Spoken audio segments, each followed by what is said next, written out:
Hello viewers, নতুন একটি প্রতিবেদন নিয়ে আপনাদের সামনে হাজির হয়েছি। আসলে আমরা এতদিন আপনাদের নকশি কাঁথা সেলাই বিভিন্ন প্রতিবেদন দেখিয়েছি। আজ কেন জানি মনে হলো পানের বরজ নিয়ে আপনাদের একটা প্রতিবেদন দেব। আসলে পানের বরজের প্রতিবেদনটা আমরা আসলে দেখতে পাই না ওইভাবে।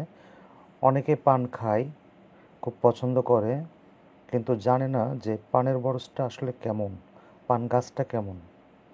অনেকেরই কৌতূহল থেকেই যায়।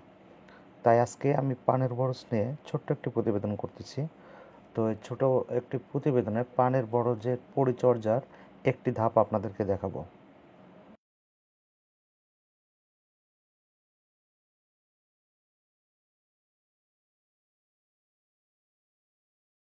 তো দেখতে থাকুন, আর আমাদের চ্যানেলটা এখনও যারা সাবস্ক্রাইব করেন নাই অবশ্যই সাবস্ক্রাইব করবেন। পাশে থাকা বেল বাটনটি অবশ্যই অল করে দেবেন। আপনার মূল্যবান মতামত আমাদের কমেন্টে লিখে অবশ্যই জানাবেন। আপনার মূল্যবান মতামত আমাদের প্রতিবেদন তৈরি করতে অনুপ্রেরণা যোগায়।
তো বন্ধুরা, আমরা এখন পানের বরজের ভিতরে অবস্থান করছি।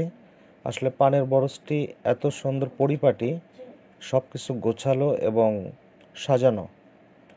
তো আপনি যদি কখনো পানের বরজ না দেখে থাকেন তো আমাদের ভিডিওটি পুরোটা দেখুন, এবং মাঝে মধ্যে আমি পানের বরজ নিয়ে কিছু আপডেট আপনাদের সামনে নিয়ে আসব। তো দেখুন, পানের বরজের যে গাছগুলো, পান গাছ যেটা বলে, এক একটা খুঁটির সঙ্গে এক একটা গাছ, অনেকটাতে দুটা গাছ আছে। হ্যাঁ, এই গাছগুলো লম্বা হচ্ছে আস্তে আস্তে, এবং যেগুলো গাছগুলো মানে হেলে গেছে আর কি, সেগুলো বেঁধে দিতে হচ্ছে। আর এই গাছগুলো বেঁধে দেওয়ার জন্যই একে বলা হয় পান গাছগুলো পরিচর্যার একটি অংশ। মানে বগুড়ার ভাষায় এটা বলা হয় পর বাঁধতে হবে। আসলে এটা বাঁধার জন্যে যেটা ব্যবহার করতে হয় সেটা হচ্ছে যেটা উলু গাছ পানিতে সেচন করে সেটা রোদে শুকায় নিতে হয়, এবং তারপরে ওটা সুন্দরভাবে কাটতে হয়। কাটার পর ওটা মাথায় বেঁধে নিয়ে কাজ করতে হয়, এবং ওখান থেকে এক একটা উলু দিয়ে এক একটা পর গাছ বাঁধিতে হয়। তো এই জিনিসগুলো সুন্দরভাবে গোছালোভাবে রাখতে হয়। তো প্রথম স্টেপে আজকে আপনাদেরকে পানের বরজের গাছগুলো যত্ন সহকারে বাঁশের বাতার সঙ্গে বাঁধতে হচ্ছে, এটা আপনাদের দেখালাম।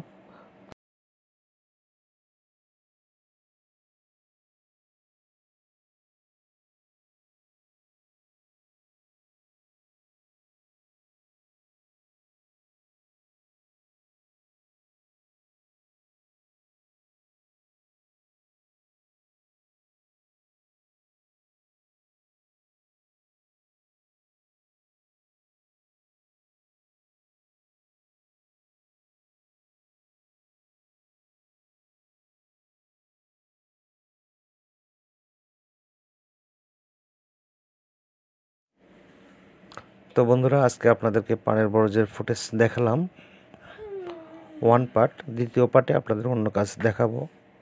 তো যারা পান বরজ দেখতে ইচ্ছুক চলে আসুন আমাদের বগুড়া শাহজাহানপুরে। আর যারা পানের বরজ করতে ইচ্ছুক যোগাযোগ করতে পারেন, আমরা তাদেরকে হেল্প করতে পারবো। ডিসক্রিপশনে আমাদের অ্যাড্রেস দেওয়া আছে, কিংবা কমেন্ট বক্সে অবশ্যই আপনি যোগাযোগ করতে পারেন। আল্লাহ হাফেজ।